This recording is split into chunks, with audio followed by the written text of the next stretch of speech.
All right, continuing from that last video, what I did here was a border width of 5 pixels, border style of solid, and border color of red. So it's this ugly red border. Let's go ahead and make this really atrocious. Let's see if we can really make this obnoxious. 50 pixel width border. Yeah, that's pretty gross. That's honestly too gross. Let's do 15. That's a little better.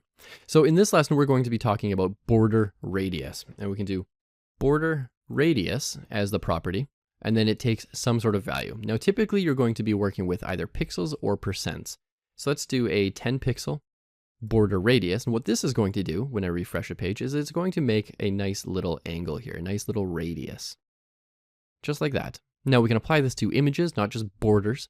We can apply it to anything, any element out there, as long as it has some sort of hard edge. Well, luckily, every element in HTML is made of some shape of rectangle, so they all have hard corners, and you can apply a border radius to everything. Now, what if we didn't want the border radius to be 10 pixels? What if we wanted it to be as round as it could possibly be? Let's do 50%. That's looking pretty gross, and you know, it's good to know that we can do things like this as well, because there is a place and time for this. And I'm going to show you right now how this sort of works. Now, this looks disgusting, but what if we said this element has a width of 200 pixels and a height of 200 pixels? Now, it's going to be perfectly square. I'm going to comment this out, and this is going to be perfectly square like this. Let's move that down, and we have a red square. Now, if I uncomment the border radius, we can see it's a perfect circle. So now there is a place and time for a border radius that is super obnoxious, like 50%. Now, what I would like you to do is create a new div on your page, give it a border, some kind of border, give it a border radius of 50%, or 5 pixels, or 10 pixels, or 1 pixel if you want to be like really, really elegant about it. Give it a width and a height so that you have a perfect square, and then just fiddle around with it. So give that a shot, pause the video here, and when you're done, hit resume, and we will learn a little bit more about border radius. Okay, so this is border radius, and what this does is it applies the radius to the left, the top right, bottom left corners all equally. And I commented that out, so we're not going to see that anymore. Now, what we can do is we can specify an individual corner.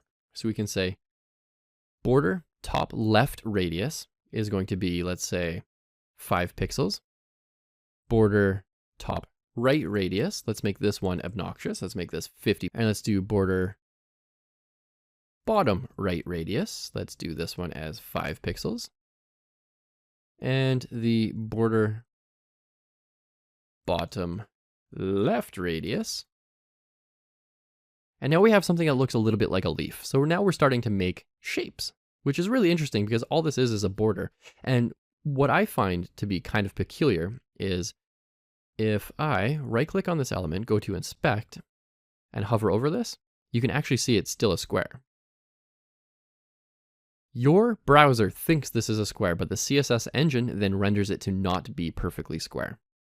So what I would like you to do now is try to fiddle around with the border top left radius, top right, and bottom left radius.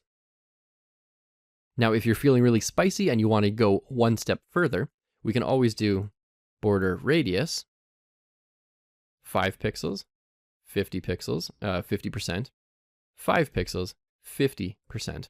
And what this is going to do is top right, bottom left.